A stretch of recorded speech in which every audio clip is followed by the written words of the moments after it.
Coucou, une petite vidéo vite fait pour répondre à vos commentaires à propos des formats de documents sur Canva. Plus particulièrement, je réponds à Marie-Dominique qui m'avait posé une question précise. Comment on fait pour choisir précisément le format A4 quand on crée un document dans Canva? Alors c'est vrai que moi, mes planches de stickers et de die cuts, je les fais sur des feuilles A4 parce que je les imprime directement sur mon imprimante chez moi. Donc voilà, un exemple des derniers stickers que je viens de créer. Donc je suis bien en 21-29-7, hein, donc c'est un format A4. Et moi j'utilise le format portrait. Il est possible d'utiliser le format paysage. Je vous montre tout de suite comment faire. Voilà, j'utilise la version ordinateur de Canva. Donc je suis dans mon navigateur internet hein, sur Google Chrome, c'est ce que j'utilise. Et donc dans la barre de navigation, j'ai tapé canva.com. Donc là, je suis sur mon compte Canva. Celui-ci, c'est la version compte gratuit. Donc là, je suis même pas en pro, je suis sur la version gratuite. Pour créer un nouveau document, on peut utiliser la barre avec tous les petits boutons colorés qui sont en haut. Là. Donc ça va être en fait des propositions de format de départ. Et alors, la première fois qu'on l'utilise, ce que je te recommande de faire, c'est d'aller sur Impression. Donc, tu vois, c'est la catégorie violette. Je clique dessus et je vais avoir plusieurs propositions de format. Alors, comme je les utilise assez régulièrement, ils me sont proposés tout de suite. Tu vois, dans la catégorie populaire, ça, c'est ce que j'utilise le plus souvent. Le premier, c'est Flyer Portrait. Et tu vois, quand tu laisses ta souris pointer dessus, tu n'as pas besoin de cliquer, juste pointer dessus. Tu vois les dimensions qui s'affichent en dessous. Tu vois, sous Flyer Portrait, il y a écrit 210 par 297. Donc ça, c'est du 21-29-7. C'est bien du format A4. Donc on a la même chose à côté en paysage. Alors ça, c'est parce que moi, je les utilise souvent que je les trouve tout de suite. Toi, si c'est la première fois que tu les utilises, il va peut-être falloir faire défiler les différentes vignettes en cliquant sur la petite pointe de flèche qui est à droite là, pour pouvoir en fait trouver le format que tu cherches. Si jamais tu ne le trouves pas dans cette liste-là, ce que je te conseille, c'est d'aller directement sur la petite loupe là-haut. Donc tu cliques par exemple et tu tapes flyer.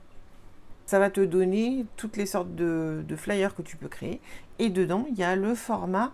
Il y a le fameux flyer portrait, donc c'est du A4 en portrait, et juste à côté, tu as le format en paysage. Si tu cherches plus particulièrement du format A5, le mieux c'est encore de taper A5 directement dans la barre de recherche, et tu vas trouver tous les formats que tu veux. Donc tu vois, il y a document, portrait A5 et paysage, pareil. Alors mettons que je crée un format paysage. Je clique dessus. Une fois que j'ai cliqué, mon document il est prêt. Je suis bien en A4 paysage. Si en revanche, tu veux changer de format, si tu as la version pro, c'est très facile. Voilà, donc là, je bascule l'écran sur une version pro. C'est très subtil. En fait, tu vois, à côté de redimensionner, quand tu es sur la version gratuite, la petite couronne, elle est jaune. Ça veut dire que c'est une partie qui est payante. Moi, quand je suis sur la version pro, là, je suis sur mon compte pro, la petite couronne, elle n'est pas jaune. Elle est presque, enfin, elle est bleu clair. Parce que, comme je suis dans la version pro, j'ai accès à cette fonction-là. Donc, si je veux redimensionner un document en version pro, j'ai juste à cliquer sur redimensionner. Je retourne sur la catégorie impression et je choisis autre chose. Donc je retrouve flyer par exemple en portrait où j'ai toujours ma petite loupe de recherche. Et donc moi j'ai juste à cliquer flyer portrait et je peux choisir soit de créer une copie dans cette nouvelle dimension choisie. Donc je vais garder mon A4 paysage et il va me créer un double en A4 portrait, soit je clique sur redimensionner ce design et dans ces cas-là, il redimensionne l'existant. Et voilà, c'est fait.